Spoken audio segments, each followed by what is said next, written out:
Apabila Malaysia menang, beliau diangkat sebagai wira. Tetapi apabila Malaysia kalah, dikecam sampai nak tarik balik kerakyatannya.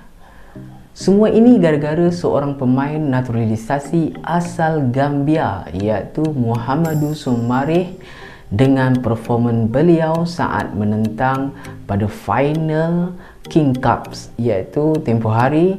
Mari kita perhatikan apa yang berlaku dalam game tu sampai Soumaré dikecam sebegitu teruk.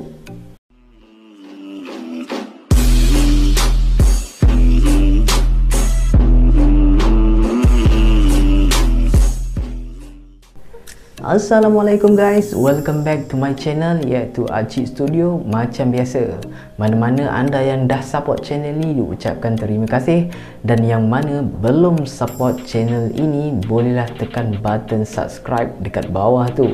Ok geng, King Cup final ke-48, pertemuan antara Malaysia menentang Tajikistan. Ini sebenarnya jurulatih kedua-dua pasukan ini memburu trofi pertama untuk pasukan yang mereka baru bimbing. Ini start awal tahun 2022.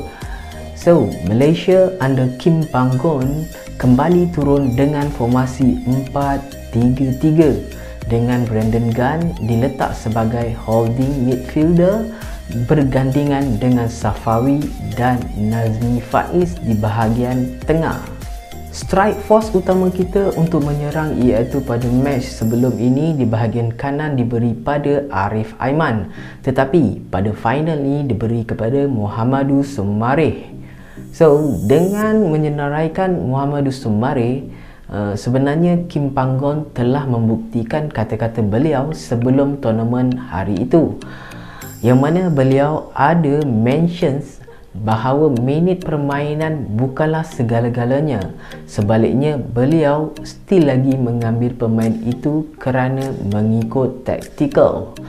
So, untuk menentang pasukan Tajikistan, Malaysia berubah hampir 180 darjah dari segi corak permainan, dan dah tiada lagi frontliner pressing.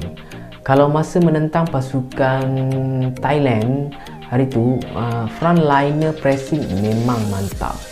Tapi mungkin disebabkan faktor calibrity pemain-pemain Tajikistan ini lebih berkualiti dari pemain Thailand. Jadi, disebabkan itulah kita dapat lihat seolah-olah Kim Panggon mengarahkan hanya 3 pemain forward sahaja melakukan pressing. Nazmi dan Brandon Gunn lebih banyak turun untuk membuat low block. Seterusnya, apabila kita keluar untuk menyerang pula, Safawi Rashid yang diletakkan sebagai number 10 dalam match ni dalam sistem 4-3-3 melakukan tugas yang cukup baik. Mencatatkan 2 shoot on target, yang mana salah satunya itu hampir-hampir memerangkap penjaga gol pasukan lawan. Bagi pendapat kawan, Malaysia gagal menggunakan gandingan Matt Davis bersama Muhammadu Soumaré di bahagian kanan. Selain dari faktor padang yang basah, lecak dah macam main dekat bendang tu, bagi kawan, pemain lawan seolah-olah sudah mengkaji pasukan kita saat melakukan serangan. Mereka dapat tahu larian-larian setiap pemain kita yang akan dilalui. Anda boleh lihat dalam beberapa sesi, setiap kali Matt Davis dapat bola je, pasukan lawan akan cepat-cepat tutup ruang atau duduk rapat belakang Soumaré supaya Soumaré sukar menerima hantaran atau melakukan turn. So, defensive midfielder pasukan lawan akan cepat-cepat turun tutup ruang untuk larian Safawi agar dapat mengisi kekosongan ruang yang ditinggalkan oleh left back mereka. Senang cerita, pasukan Malaysia gagal menggunakan peluang change position dalam match ini. Selepas tamatnya 90 minit permainan, pasukan Harimau Malaya cukup bernasib baik kerana tidak dibolosi dalam permainan itu. Dan Kesilapan yang dilakukan oleh Brandon Gunn hampir-hampir mengecewakan penyokong-penyokong, tetapi diselamatkan oleh linesman, iaitu perangkap offside. Sebenarnya kawan, expect pemain yang sama mengambil sepakan penalti pada penalti akhir tu, tetapi mungkin atas faktor memberi peluang atau pengalaman pada pemain, maka ada perubahan sedikit. Sepakan pertama pasukan lawan, penjaga gol kita berjaya menyelamatkan Panenka yang tak menjadi tu.